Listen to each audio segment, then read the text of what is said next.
Okay, let's continue with 8.2 here. And let's begin by graphing this function here.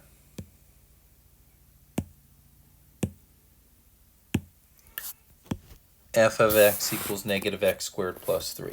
Okay, well, let's identify the transformations. That negative out front of the x squared is an x-axis reflection. In other words, the parabola is going to open downwards. And then, of course, again, and that's right here. And then, of course, we've got the plus 3 outside to the right. That's going to be a vertical shift up 3.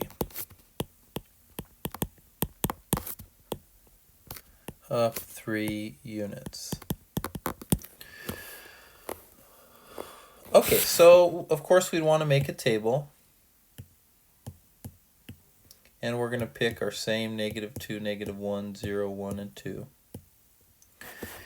And let's evaluate a couple points. F of negative 2, negative 2 squared plus 3. Square the negative 2 first, making it positive 4. Then we're going to multiply by that negative out front, essentially a negative 1. And then we're going to add the 3, negative 1.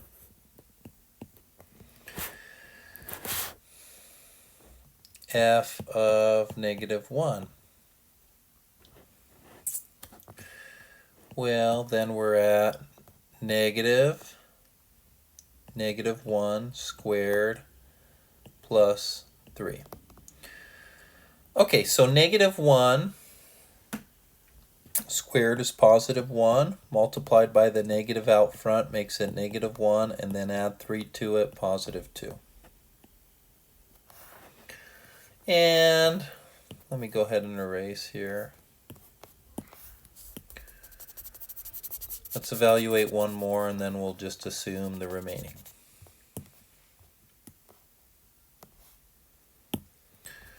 Okay, f of 0.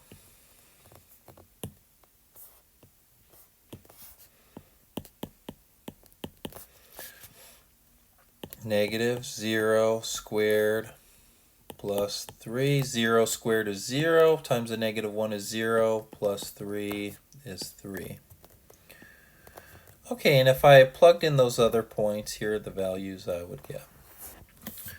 Okay, let's go ahead and graph them.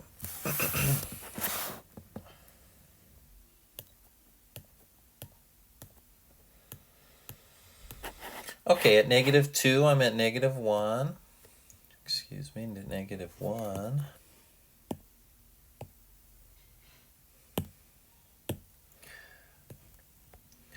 Negative 1, positive 2, 0, 3, 1, 2, and 2, negative 1. All right, and then I'm going to go ahead and draw my shape.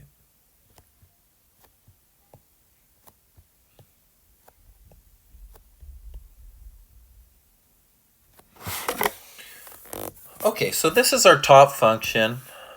We want to start with this first, and then we're going to talk about what that notation below it means for g of x. Okay, and so notice we're shifted up 3. It opens down because we have a negative a coefficient. And of course there's just a 1 there in front of it if it's not shown, negative 1. And we made a table, we evaluated points, and we plotted them. Okay, so let me go ahead and erase.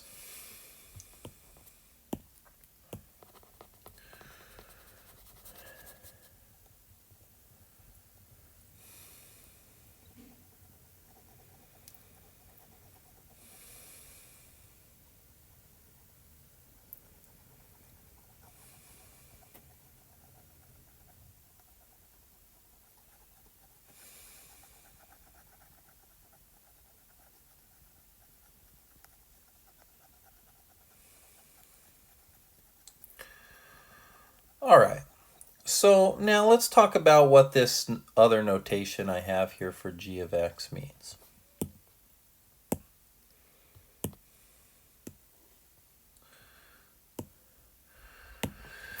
Okay, so now I want to look at this part here, which is g of x equals f of x plus 2. Well, we're going to have to get used to seeing this, what's called function notation. So in other words, they're asking me to write a new function g of x that is represented by f of x plus 2. Well, here's what I've got to do. I've got to take what f of x equals and plug that in for f of x here. So in other words, I'm going to take what f of x equals, which is this, and I'm going to plug it in for f of x in the second function here. So for example, g of x, I'd write equals, I plugged in negative x squared plus 3, and then I still have that plus 2 out here. Okay, so what did I do? I took what f of x equals, and it can equal some whole function. And if this now second function asks me to plug in f of x plus 2, then I need to take the whole function f of x and plug that in for f of x. And then I still have the plus 2 out there. Okay, and then of course now we want to simplify.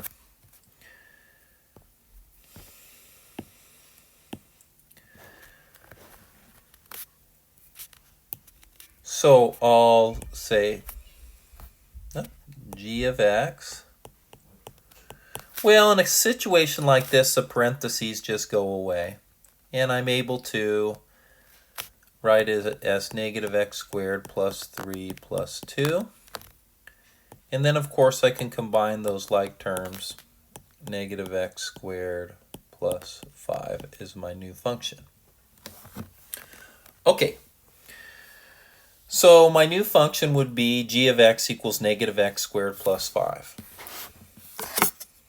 All right, and let's make an xy table and, of course, graph this one.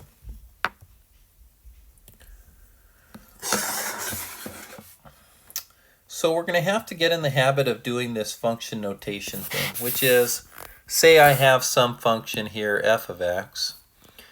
If they're telling me now that my new function, g of x here, equals f of x plus 2, well, I've got to take the whole function here of f of x, and I plugged it in essentially here in that equation, which became that. And then, of course, the 2 is still there as part of this equation here, this whole equation. So then I combine like terms, and I have now my new function, which is this one, negative x squared plus 5.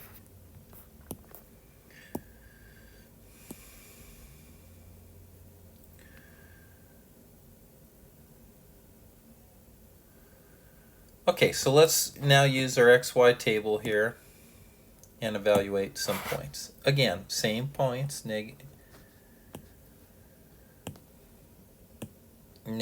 2, negative 1, 0, 1, and 2.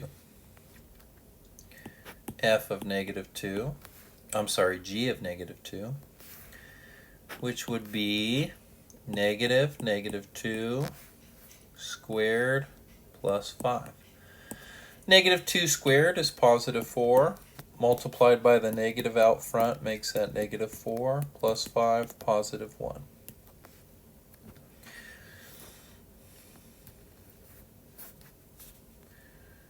G of negative 1.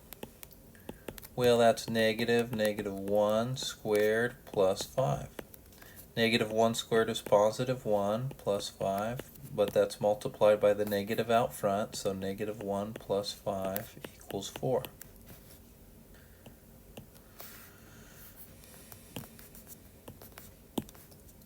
All right, let me erase. So,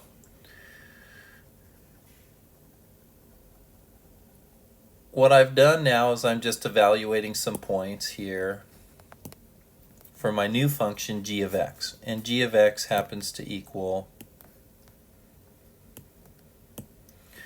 negative x squared plus 5. Let me write that a little better. Negative x squared plus 5. Okay, let's continue with our evaluation. Let's do g of 0. negative 0 squared plus 5. 0 squared is 0 times the negative is 0 plus 5 is 5. And if I evaluated these other points, I should come up with these values. Okay, let's plot it. Negative 2, I'm at 1. Negative 1, I'm at positive 4. 0, I'm up here at 5. 1, I'm at 4. 2, I'm at 1. And then I draw my shape.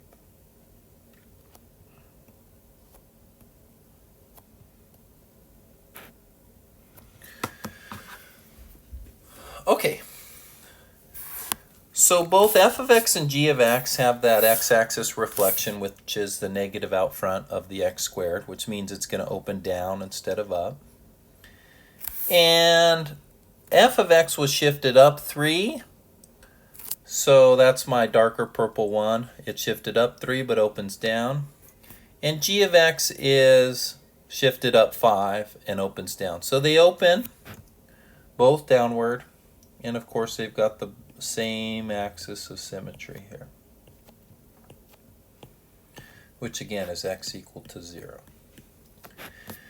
And what happened here, say on a problem like this, if they gave me f of x and g of x, well, if I wanted to find g of x here, then I needed to take the whole function of f of x and plug that in for f of x in the other function, combine any like terms, and simplify and come down here to what g of x equals.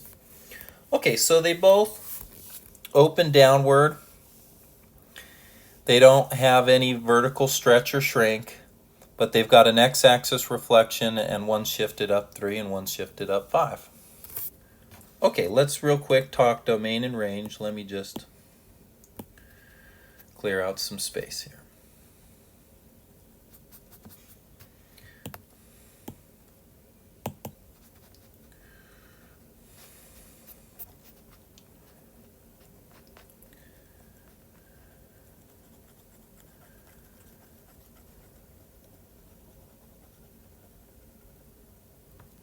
And let me just rewrite here.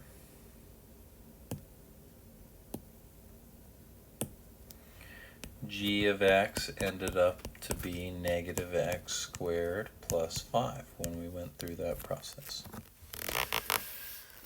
Okay, and let's just look at our domain and range for this light purple one, our g of x function. Well, what's our domain? Well, domain corresponds to x values. And as it continues to go down, it'll continue to go left to negative infinity. And as this side continues to go down, it'll go right to positive infinity. And it exists in the middle too, so we call that all real numbers.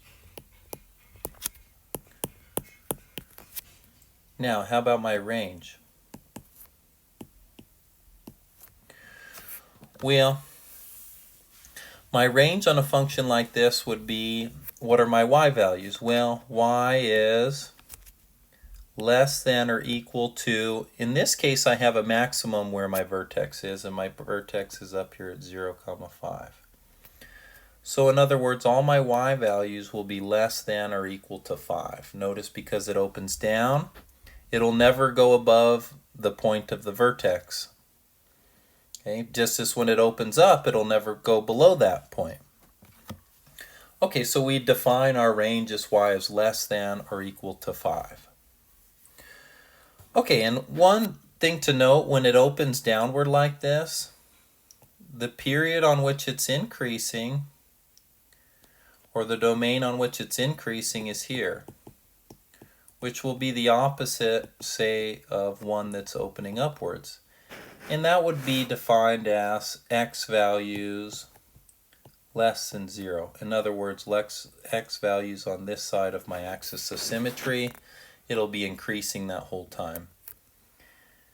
And once it hits the vertex and heads down this way, that's what's called decreasing. And that's going to be all of my x values on this side of my axis of symmetry, x greater than 0. All x values greater than 0. And of course, it's neutral at the vertex, neither increasing nor decreasing. Okay, so I hope some of these ideas help you get started in 8.2. And we'll have one more video. Thank you.